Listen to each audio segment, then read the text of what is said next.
are such a genuine gem. Thank you for clicking on my video. I'm Brooke McKenna, but today's case is about the lost child Mary Boyle. Now this is the longest disappearance in Ireland, and it's a little girl who vanished so close to home and yet nothing was ever found. What happened to her that day and why isn't anything being done? I mean, this case screams cover up in so many different ways. But what is the truth in all of it? There's a documentary about this case called The Mary Boyle Untold Story, and it covers a lot of different theories. However, will we really know everything, and will we really know what the truth was? By the way, I post so much content like this. It is my passion to tell these stories, and it would mean the world to have your support in doing so, and all you have to do is subscribe and watch my videos. Now let's get back to the story. So it was 1977 in Cashellard in the Republic of Ireland, and Mary Boyle was a 6-year-old who was a bubbly and a feisty young girl who loved to talk. She could talk anybody's ear off, and in fact she had a twin sister named Anne who was the more like shy and reserved type, and Mary had no problem talking for her sister when her sister didn't want to do so. And the twins were actually born in Birmingham in 1970. They were absolutely inseparable. Their hair was even tied together as a joke one day at school, and they were completely okay with that. They actually thought it was really cool that they could be tied together because they were born together, and the joke pretty much backfired because they loved it so much. But they also had a brother who was 2 years older than them that was named Patrick or Patty. Their mother's name was Anne as well, so there was an Anne Senior and an Anne Junior, but Anne Senior, their mother, was a bus conductor, and their father Charlie worked in a factory, and together they lived in a place called Kincasslaugh, and I'm probably butchering that, but I'll write it on the screen so you know what I'm talking about. In March of 1977, the Boyle family would head down the coast 2 hours away to their grandparents' house on their mother's side, so on Anne's side, for St. Patrick's Day. Now, this was a place where there was a rural farm that their grandparents owned in Cashellard, and it was a mass basically that they were going to celebrate their uncle, to remember him, and he had died a few years prior from a tractor accident. They had gone there, and the entire family was there, the grandparents, the Boyle family, and also Anne Senior's brother, her other brother, named Jerry, and his wife and his kids. So they were all staying at this farm, basically one huge cramped family vacation in this tiny farm at the time. So the day after they arrived was March 18th, and the kids were all playing outside, and Anne invited Mary to go outside with them and to play, except for Mary said that she would have rather just stayed in and done the dishes and kind of hung out with the adults. I got the feeling that she wanted to be definitely a big kid, be more mature than she is, as we all kind of do as kids, and so she was staying inside to do some dishes, and then her Uncle Jerry was headed outside to go and give back a ladder that he had borrowed from the neighbors. And of course, because this was such a rural area, it took a little ways to get to each neighbor's house. It wasn't just like next door. You had to walk down a path, and Jerry had borrowed this ladder, and so he was going to head down carrying it to give it back. And Mary decided she was actually going to go with him, and so her little legs trudged along with Jerry, even going over the walls and over just the very hard terrain to manage for a little girl. She was doing pretty well. She was wearing a lilac jumper with brown trousers and a purple and white ribbon in her hair, and she also had Wellington boots on that were kind of too big for her at the time. 5 minutes into the walk with this difficult terrain and the walls that Mary was having to climb over because Jerry was carrying the ladder and couldn't really help her, they came across a pool of water. Now, Jerry got across this just fine. He was also wearing boots, but he was much taller than Mary, and it was about 2 feet deep. It was speculated to be. Well, this is actually where conflicting statements come out, because sometimes it is said that at this point Mary said, "I'm going to turn back," and didn't want to cross the water, and in other statements it says that Jerry was the one who told her to go back. But nonetheless, she was going to head back the 5-minute walk. It could have been from anywhere to like 5 to 15 minutes to actually get back, depending on how long it took her little legs to walk. But she allegedly left Jerry at around 3:30 p.m. And when 4 p.m. rolled around, Mary was still not back at the house.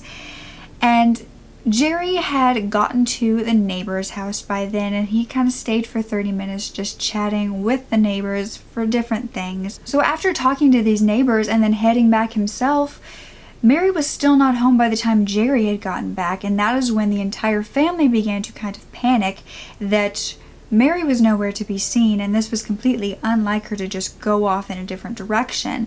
And so they decided to go and search the area by themselves. They did this for about 2 hours on their own, just searching the different area where she could have gone in the path. There was also a small lake that was behind the house that they went and talked to fishermen who were down there. There was about 3 of them that Anne, the mother, went to talk to. And she asked, have you seen a little girl? My little girl's missing. And they all said no, but you should probably call the Garda, which is what they call police in Ireland. And at this point, Anne saw Jerry across the lake, and she called out to him, "We should call the Garda." And Jerry told her, "You should do it." But actually, who ended up calling the Garda was one of the fishermen who was down by the lake. Now, the police were called at around 6:30 p.m. and when they finally arrived, they started questioning Jerry, who was the only adult outside. He had gone up to them and said, "Look, Mary's parents are inside, and I think it's best if you talk to me first, because I think it'd be too hard for them to be questioned at this time," which was a little strange, but the police could understand that and started talking to Jerry about what had happened. And when they finally did get to talk to Mary's parents, Anne said that she had immediately run outside when she realized that Mary was gone, and she began to ask the kids where she was. And at this point, Jerry was back and kind of leaning against a brick wall that they were building in the front there, and he didn't say anything the entire time. He didn't even say that Mary had gone with them, which nobody else knew because she kind of just followed him out on her own. As the police began to question witnesses, a fisherman claimed to see Mary being pushed into a red car and then it speeding away. Now, the Boyles did have a red Ford Cortina. However, Jerry had previously told police that he took that red Cortina out and was searching for Mary. However, Anne then said that Jerry had left it on the side of the road and she drove it home. So was this the red car that the fishermen had seen? And had they really seen Mary being put into it? Now, the Garda's next plan of action was to drain the lake near her house, fearing that she had fallen in, and that was ultimately her fate. However, they completely drained it and they found nothing, and Mary's twin Anne said that they wouldn't find anything anyway because Mary had been eating a packet of crisps when she left, and that packet would be floating on top if Mary was in there. Now, nothing was found in the lake and nothing was found from the on-foot searches that were happening all around this house, and her family had another theory as to what might have happened to her. A few days prior to her disappearance, Mary had seen a toy shop, multiple different toy shops in the Bellick area, and this was 4 miles away from this farmhouse. And they had all gone to this town and they were looking at the toys, and Mary was really intrigued by them, and so they theorized that maybe she had walked from the farmhouse kind of up the road trying to get to the toys that she wanted, thinking she was this independent girl, and that possibly when she was walking, a stranger abducted her, and that because she was on the road, that it was an easy pick up and leave type of situation. And this is where things get really strange, because allegedly about a week after Mary's disappearance, with no sign of her anywhere, a man who said to know Mary and is still unnamed today went into the police station and asked to talk to the lead investigator in Mary's case. At this time, the lead investigator needed to leave to go to a meeting somewhere, and this man followed him in the car and parked outside where he was going to the meeting. So the investigator went into his meeting and came out, got in this man's vehicle, and this man just started sobbing. Now, he said that he knew the little twins and that he loved them and that he also had children of the same age. Now, the investigator started asking him, there were 3 situations in Mary's case. Either she was still out there, she had been abducted, or she had been murdered. And the investigator asked this man, which of the 3 do you think it is? And this man immediately said, murder. This man had also been allegedly a relative of Mary. Now, this man was brought in for interrogation, obviously, and he began to cry after they were interrogating him pretty harshly, and he began to say, "You're trying to accuse me of something, of doing something to her." They eased up on orders from a higher up officer, and the investigators who were doing the interrogating said that they could see something in his eyes, that he had done something very wrong. However, they had to ease up, and then after doing so, they also got a call to the police department from a very well-known politician in the area who basically ordered them to not name this man as a suspect and stop looking at him at all in the investigation. For whatever reason, the police did what they were told and stopped looking into this man completely, even though it looked very suspicious that he had gone to the police crying, and just him and the entire case in general. However, they began to look into other theories of other possible suspects. They came across a man named Robert Black, who was a convicted child killer, and a crime author named Barry Cummins was actually the one who came up with this theory. And it was found that Robert was a cross-border truck driver in that area, and that at the time, a witness had seen his truck parked outside of a pub in the same county that this all happened, and they also heard him crying in the back of his truck.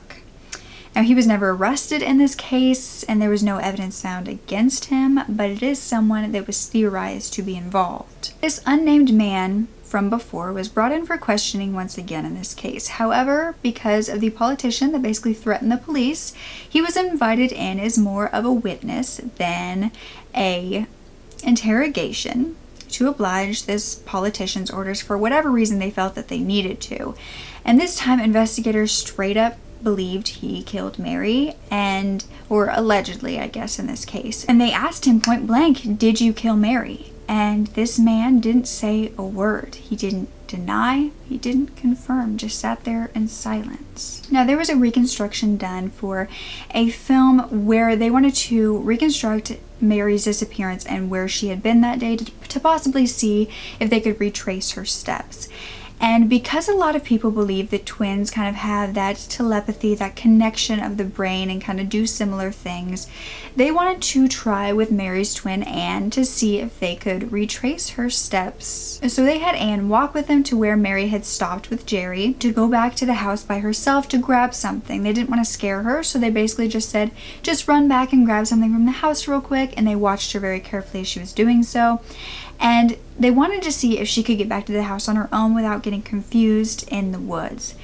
And there was only one time where she got a little bit confused and disoriented, but she quickly snapped out of it and she made it home safely. Now, a woman named Margot O'Donnell was a famous country singer in Ireland and was also cousins of the Boyles. And using her money and power, she actually put several searches together for Mary, digging up certain parts of the land, and she even asked the Garda for help. And at first they said yes, and then they never got back to her. And so she continued to call, and finally the officers said that it was a very old case, that she needed to just drop it because nothing was ever going to be found and it was never going to be solved. Now, most of Mary's family does believe that the man that the politician for some reason covered up for is Mary's killer, and it's someone very close to the family. They've been very vocal about this as well, which is something that, of course, the people trying to cover this up would get angry about. And in 2014, 40 years after Mary's disappearance, her twin Anne got a visit from some officers.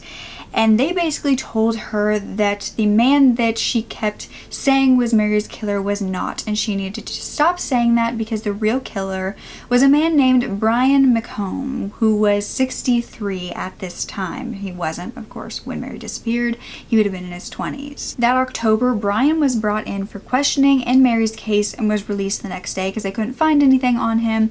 And many believed that he hadn't done it, but Brian was a soldier in the area like 7 miles away from where Mary disappeared at the time of Mary's disappearance.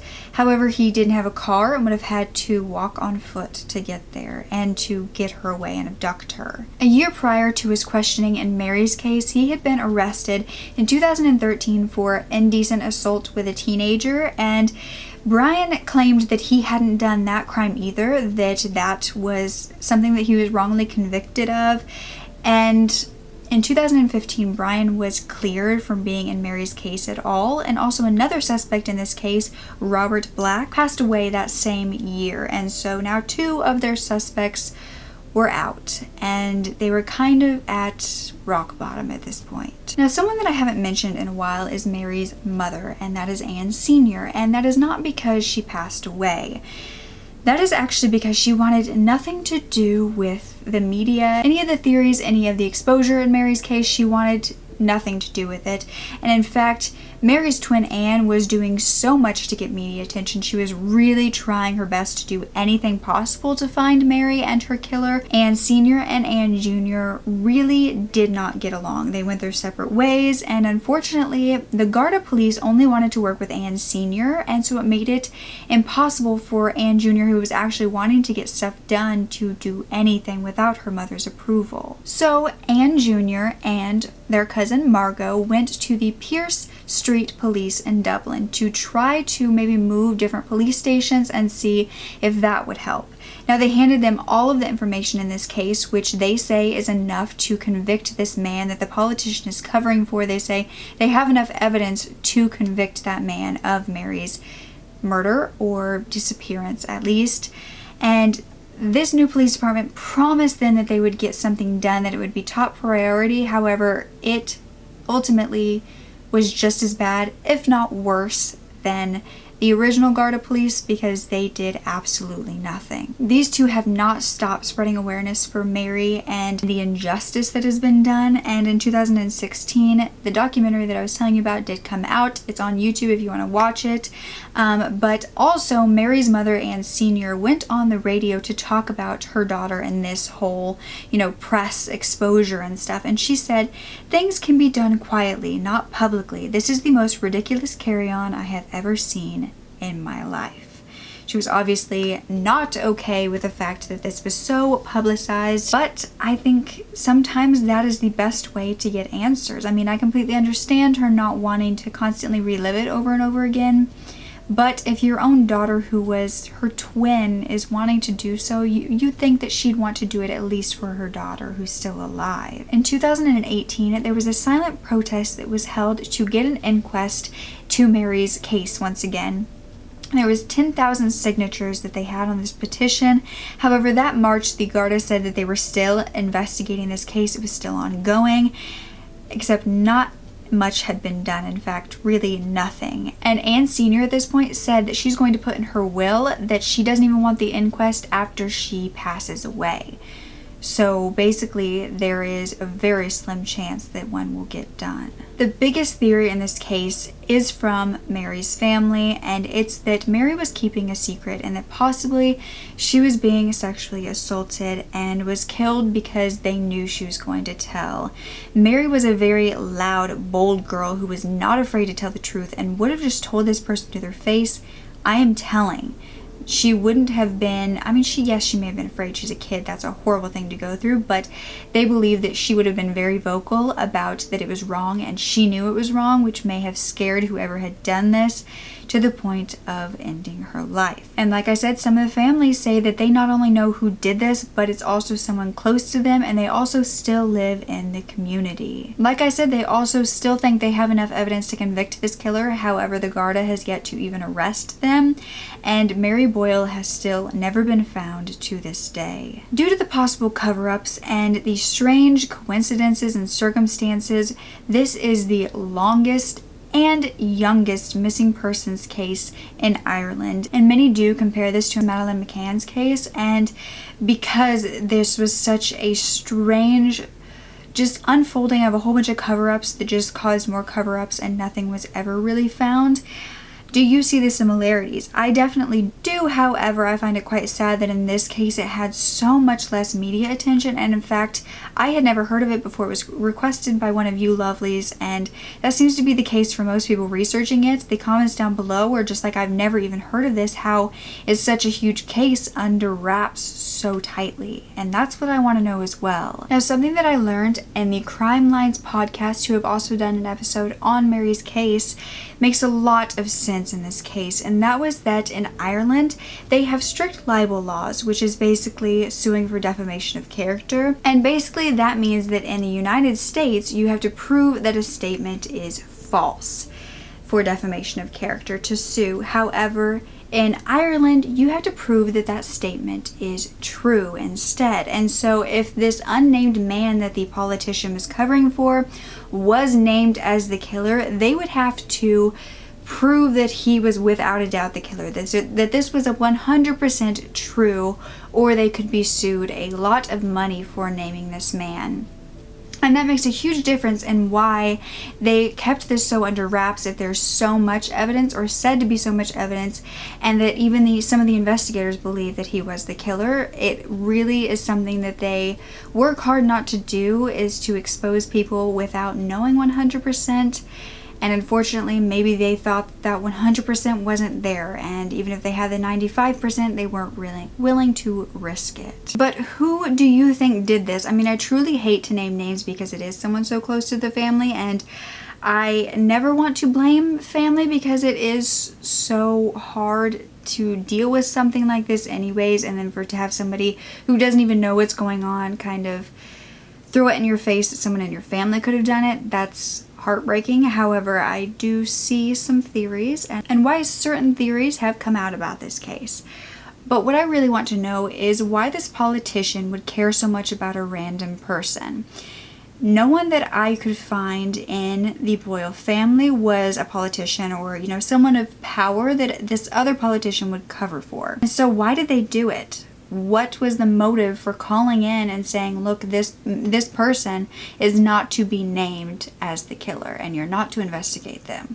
What did that do for them? I do think this case is one huge cover-up, whether that's with family, investigators, politics, or a combination of multiple. I have no idea, and I don't even want to guess, because I have a feeling it may be a little bit of everything, and it's horrendous to think about. And I'm so happy that I was requested to do this case, because it needs to be talked about and told to the masses, and there's no reason why this case shouldn't have been solved. I mean, the only thing I can think of is that they did take 2 hours to search themselves before calling the police, but I mean, maybe they were just really searching this area. However, that could have given someone time to dispose of the body or to get out of the area. And unfortunately, there have been so many searches done around this area now by her other family members that if she was at the farm on the land, I think she would have been found by now. But all we can do is hope that there is still a chance that we can find answers in this case. And it breaks my heart for little Mary, who seemed like a wonderful human being even at such a young age. And I can't even imagine, not even just being a sister, but being a twin that this happened to. But her twin is doing her absolute best to get Mary justice, and I am so thankful that I could help her reach a few more people. So yeah, make sure to leave any theories down below, and don't ever forget to speak up. Your voice is powerful enough, and I love you to absolute pieces. Okay, bye.